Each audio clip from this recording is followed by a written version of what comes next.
PM Narendra Modi America की state visit पर हैं, जो फिलहाल कई वजहों से चर्चा में है। फिर चाहे वो अमेरिका से 31 MQ-9 ड्रोन खरीदने की डील हो या फिर जेट इंजन डील, जिसके जरिए भारत को जेट इंजन टेक्नोलॉजी मिल सकती है।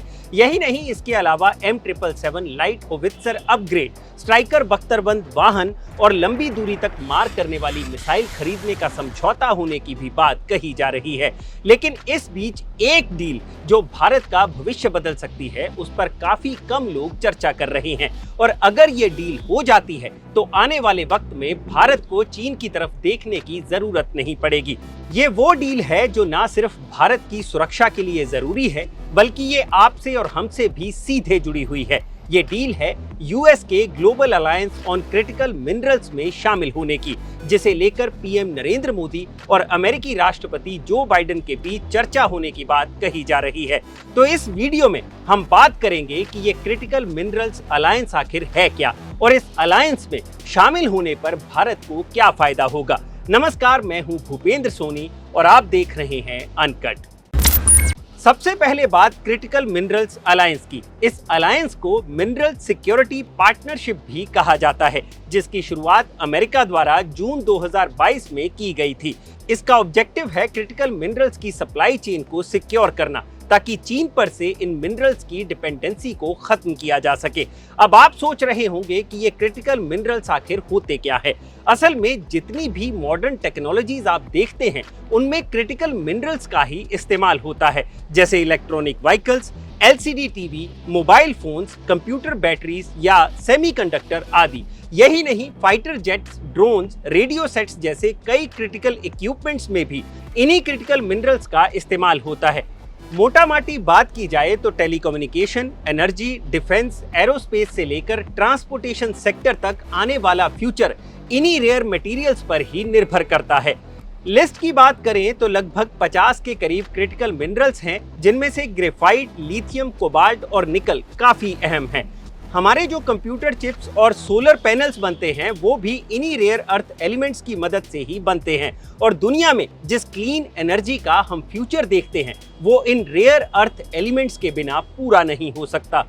इन्हीं क्रिटिकल मिनरल्स की सप्लाई चेन सिक्योर करने के लिए क्रिटिकल मिनरल्स अलायंस बनाया गया है। अब इस अलायंस के मेंबर्स की बात करें तो इनमें शामिल है Australia, Canada, Finland, France, Germany, Japan, Korea, Sweden, United kingdom, United states of America और यूरोपियन यूनियन। दुनिया भर की बात की जाए तो फिलहाल चाइना, रशिया, ऑस्ट्रेलिया और साउथ अफ्रीका क्रिटिकल मिनरल्स के सबसे बड़े सप्लायर हैं। लेकिन इनमें भी चीन एक ऐसा देश है जो दुनिया भर में प्रोसेस्ड रेयर अर्थ एलिमेंट्स की 90% सप्लाई करता है। यानी जिस फ्यूचर का ख्वाब पूरी दुनिया के सबसे बड़े बड़े मुल्क देख रहे हैं, फिलहाल उसकी डोर चीन के हाथ में है। और चीन की इसी मोनोपोली को खत्म करने के लिए ये अलायंस बनाया गया है। अब आते हैं इस सवाल पर कि भारत के लिए इस मिनरल सिक्योरिटी पार्टनरशिप का मेंबर बनना क्यों जरूरी है। 2016 में इंडिया के department of science and technology ने council on energy, environment and water के साथ मिलकर एक क्रिटिकल मिनरल स्ट्रेटजी बनाई थी, जिसमें 2030 तक भारत के इन मिनरल्स की रिक्वायरमेंट पर ड्राफ्ट तैयार किया गया था। भारत की फ्यूचर इकोनॉमिक ग्रोथ को देखते हुए 49 क्रिटिकल मिनरल्स की एक लिस्ट तैयार की गई। ये वही क्रिटिकल मिनरल्स हैं जिनका इस्तेमाल हर सेक्टर में हो रहा है। लेकिन फिलहाल की बात करें तो भारत को सबसे ज्यादा उन मिनरल्स की जरूरत है जिनका इस्तेमाल लिथियम आयन बैटरी बनाने में होता है, क्योंकि 2030 तक भारत का लक्ष्य देश की 30% प्राइवेट कार्स, 70% कमर्शियल व्हीकल्स और 80% टू व्हीलर्स और थ्री व्हीलर्स को इलेक्ट्रॉनिक बनाने का है, जिसके लिए भारत को काफी बड़ी मात्रा में लिथियम आयन बैटरीज बनाने की जरूरत है। और इसके लिए चाहिए क्रिटिकल मिनरल्स, जिसकी सप्लाई तभी सुनिश्चित हो सकती है जब भारत इस अलायंस का पार्ट बने। फिलहाल की बात करें तो 2022-23 में भारत का लिथियम आयन इंपोर्ट $2.8 बिलियन पर पहुंच गया, जिसका 95% हिस्सा हांगकांग और चाइना से आया। यानी भारत अपने फ्यूचर के लिए फिलहाल चीन पर बुरी तरह से निर्भर है। और चीन का क्या भरोसा कब इस सप्लाई का प्लग खींच ले। और ऐसे में भारत को जरूरत है तो भरोसेमंद पार्टनर्स की, जो इस क्रिटिकल मिनरल्स अलायंस का हिस्सा बनने के बाद उसे मिल सकते हैं। वैसे ऐसा नहीं है कि भारत की धरती में अपने रेयर मिनरल्स नहीं है। भारत के पास निकल, कोबाल्ट और हैवी रेयर अर्थ के भंडार हैं, लेकिन इनकी क्वांटिटी जानने के लिए फिलहाल और रिसर्च की जरूरत है। यही नहीं, फरवरी में जियोलॉजिकल सर्वे ऑफ इंडिया को जम्मू और कश्मीर के रियासी डिस्ट्रिक्ट में 5.9 मिलियन टन का लिथियम रिजर्व भी मिला था, जिसे भारत सरकार ऑक्शन करने पर विचार कर रही है। और इस डिस्कवरी के बाद भारत सरकार का फोकस इन रेयर मिनरल्स को ढूंढने में और शिफ्ट हो गया है।